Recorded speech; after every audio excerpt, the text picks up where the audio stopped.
This is a British Army stretcher hammock, a lot stronger, no stretch, unlike the existing bed here on the Russian Army hammock. This is going to be sewn onto here once I cut this existing bed out and sew this one in. It's just hanging loose, and let's see if I have any tip now.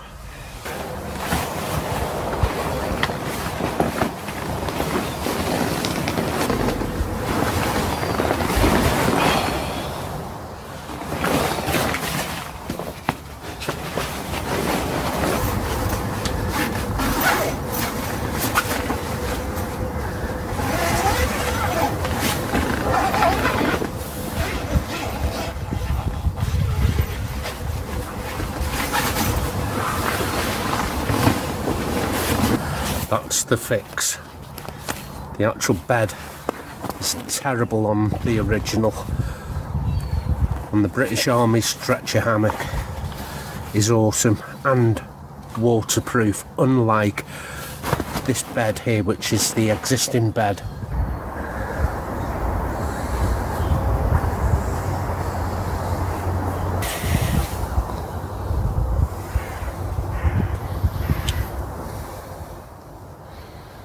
Well, not too good, as I suspected. It definitely leaked. There's a lot of stitch work that needs sealing. The foot end looks pretty dry. A little damp patch here on the side where my hand is, coming down to this section here, which is pooling more or less in the centre. Just through these tiny little holes you can see that has never had any seam seal since the day it's left the factory. To ensure I'm doing the right thing by actually cutting out the bed, I've got to test the actual British Army hammock is working. So for that, I've undone the actual suspension that holds on the Russian Army hammock tent. This is a suspension for the Russian Army hammock tent, and that's been disconnected from the main beam. And replacing it, it's the British Army stretcher. The only thing that will be supporting it is this underbed here. Well, let's prove a point that the British Army stretcher is a lot more resilient and forgiving than the original bed on this Army hammock tent. I'm keeping this portion here, I'm going to have to. I toyed with cutting it off just to here and having it sewn directly on like that, but I would lose this little wall here. It would mean having to waterproof just this section here, but that's no big deal. Everywhere where there's a stitch, there's going to be a hole. All around the door here, big one here where the pocket is sewn in. The only reason I'm going to have to keep this portion here from the bed to the start of the upper wall is because it includes all the pole system, which is the pockets here that support the pole. So I'm in the process of stitching up the holes where the pole can slip out, and you can see that is in danger of slipping out there. I've gone all the way around and stitched the top and the bottom on the other three corners. I'm just leaving this one blank for you, so we can get round to doing that as one of our last jobs. Up here where the suspension is, there's a bit of a story, but this is a much better webbing. There's no give, there's no stretch. Where I set it is where it stays, but I might even put a Dyneema cord on that, or black am steel.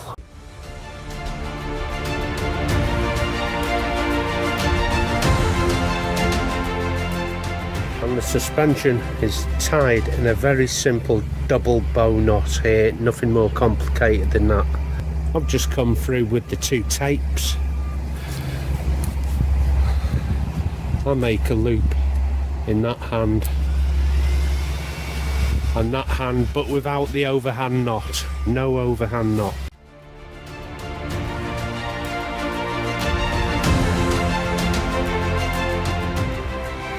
I need to determine which side I'm going to use. Now, to make this has the PU on. This looks like the waterproof to keep to the outside. This looks okay to put on the inside. But first we got to cut out the existing bed on this army hammock tent, and let's see what that looks like underneath. And none of that is waterproof, and it's very stretchy and uncomfortable. British engineering, you really can't beat it. So for the two-piece spreader bar at the end, I'm going to very quickly show you how the clues are configured. Number 1, number 2, number 3, number 4, number 5. Connect number 2 and number 4 together. And that has already been done. There's your first part of the clue system. Number 5, 3 and 1 need connecting. I'll get my cord from number 5. Bring it through number 3 into number 1, just so you can see it better. And what they'll have you do then is to get your beaner and click them all into place. Here's where the tippiness came from. It allows to swing from left to right. This is what's making the tip. Here's one I prepared earlier.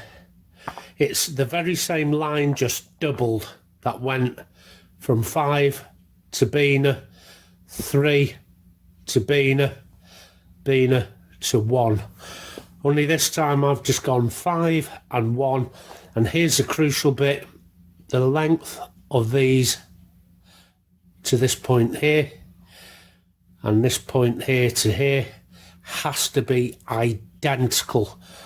If that is 19 inches and this is 20, it's going to have a tip. Now I've knotted off and I've got a beaner. I do have a better one.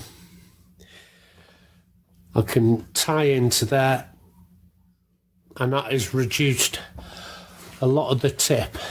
If it's still unstable, here's what you'll need to do,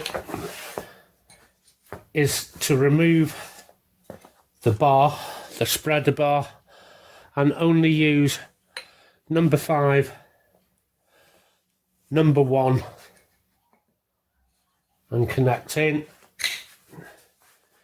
You still need to have this modification, and it will become a lot more stable. Now I've removed numbers 2, 3 and 4. It's created this little U shape where your feet can go, so it becomes more of a pendulum rather than a balancing act with your feet up here. Your feet are now somewhat underneath in the U-shaped box.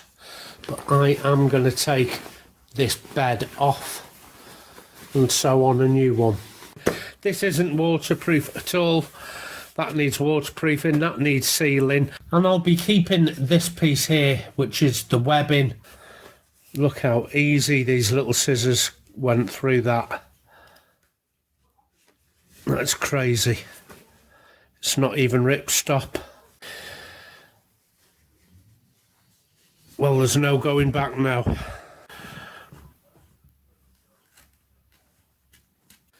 Now when I do sew the new bed on, this hammock tent is under no tension whatsoever. It's being held up on the new bed, which is the British Army hammock. So just imagine an ordinary British Army hammock strung in the trees with a roof on, and that's all this is. So this isn't holding any weight or anything. I'm literally just sewing a new bed onto a roof. So none of it is weight bearing. Switch over to the big scissors and cut through this here. God, this is appalling webbing. Look how easy I can get through that just with kitchen scissors.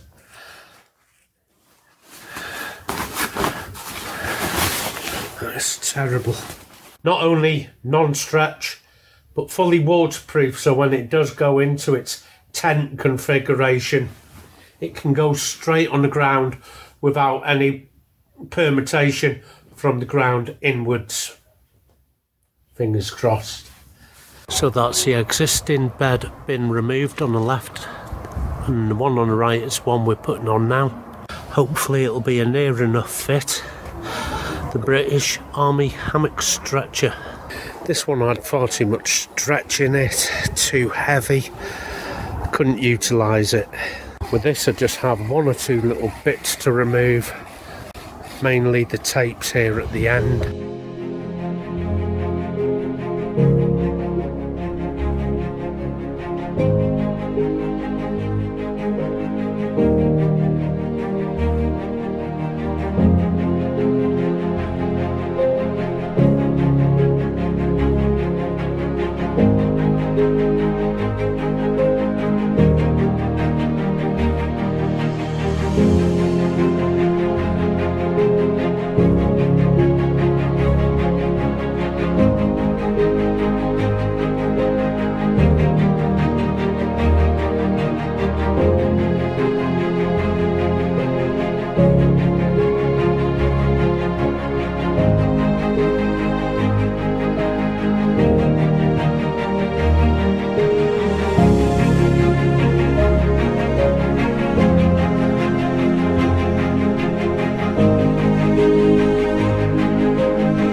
Side has been stitched on, and the good news is that the existing bed and the new bed I've put on are identical in length. Big help, but not the same width. I have at least maybe 2 inches or so here of overplay on the existing bed. Now that's a worry. Now what I could do is bring it into play so they are level. Have to find centre that, and then make pleats all the way down. And the pleat is just a matter of folding a little bit of material over and sewing either side of it.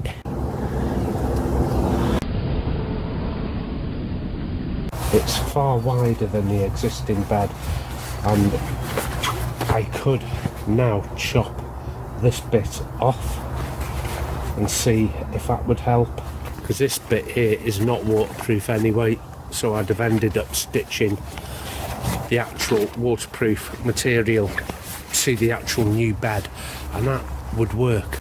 Option 2, cutting this bit out from there to there, re-sewing it, which would leave just the waterproof material. It looks like that's what I'm going to have to do. So it looks like I'm going to have to unpick all my work and do that, which is one of the options I had in the beginning, if you remember. But it's always best you start with too much material, because if you cut it too short and it doesn't work, you can't extend that bit of fabric once it's already cut. It's best having too much and then cutting back. Had I been a little shrewder, I should have just put test stitches in every 2 foot or so and tried it that way. But now I know I'm going to take off all this section here, the non-waterproof section, and sew this part here, the waterproof tent, directly to this new bed here. It's going to be a lot better.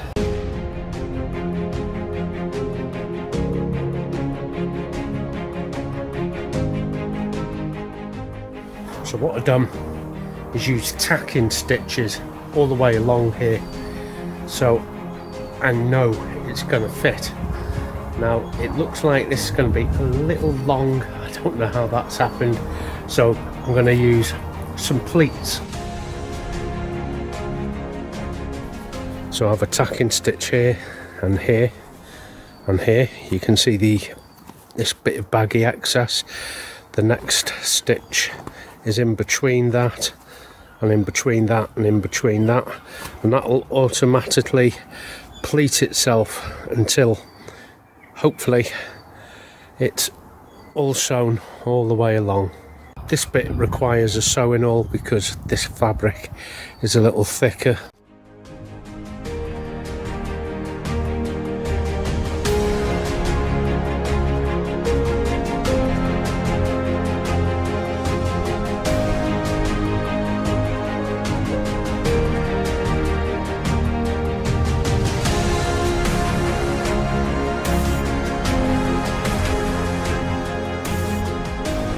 Now I've got the tacking stitches in, what I could do is put another halfway here, although I would have a gap here like that and that, so my stitches would go from half, quarter, and then every 8th, every 16th, every 32nd, every 64th.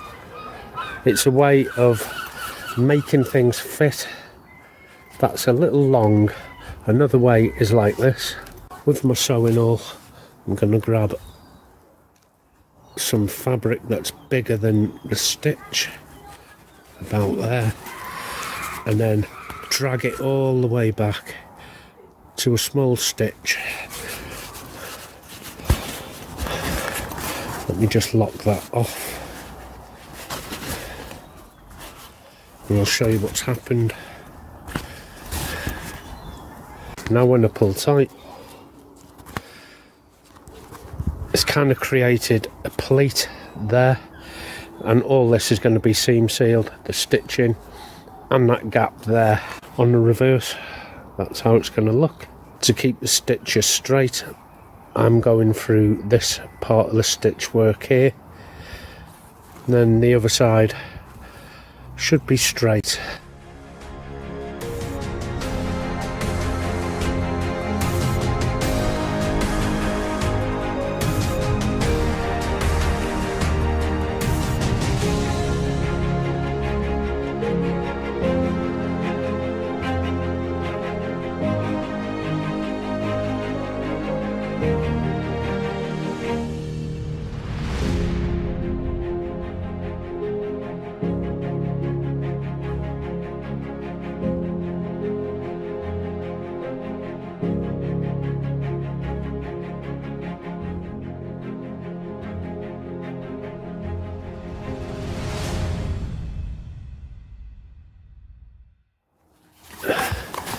Take more than I need and back it right off, and keep testing and make sure you're not taking too much.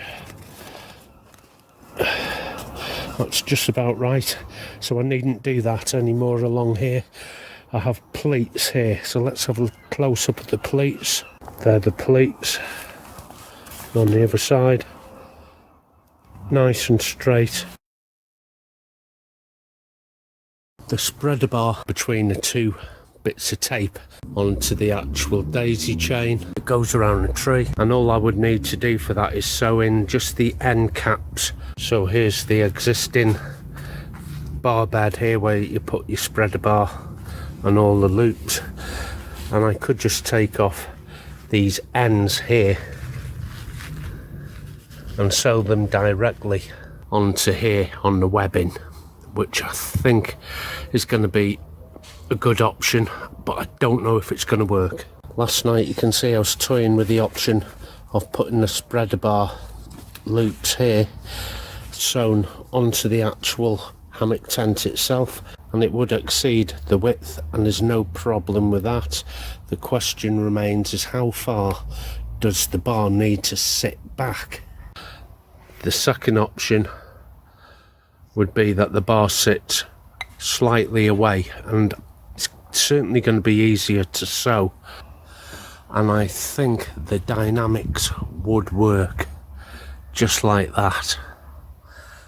It all depends on the engineering of it, whether that is going to be better than sewing it directly onto the bed itself. At the moment, I don't know, but I've got nothing to lose taking these pockets where the spreader bar goes and sewing them directly into the tapes here.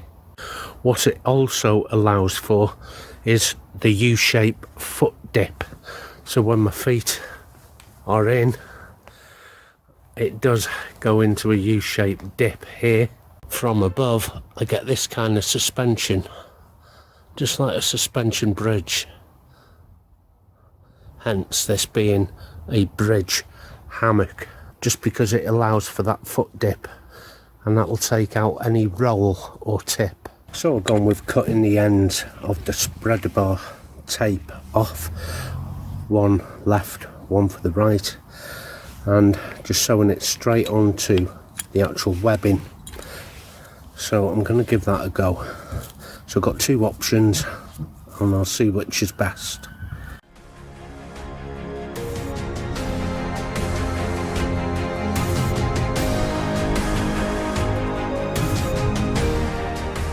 Because this is under tension, I'm going to make the stitches super small, and I can only do that off cam when I'm concentrating. So basically a row, a box all the way around with a cross in the middle of it, and maybe even a double row at the back. So here's how it is before, here's how it is finished.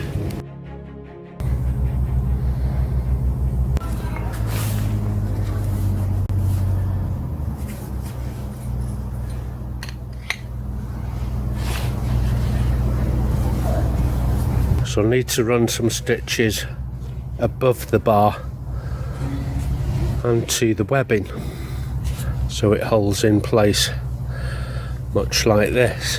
At the moment it's drifting off to one side. Simple enough, bring it over and about 3 stitches when my thumb is along there. But I mean, that would hold, that would hold. I'm hoping I've done the right thing here as well. Got my little sewing chair, doing this outside. Coming from underneath, I've still got the bed and the end to do. Put a tacking stitch here, here and here. So I've made the gather ready to be put into little mini pleats. Just have to do the same the other side.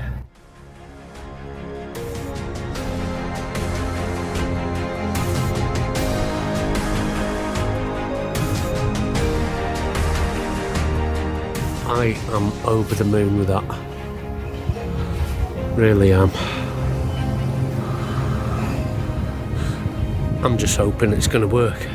Russian and British combo hammock tent.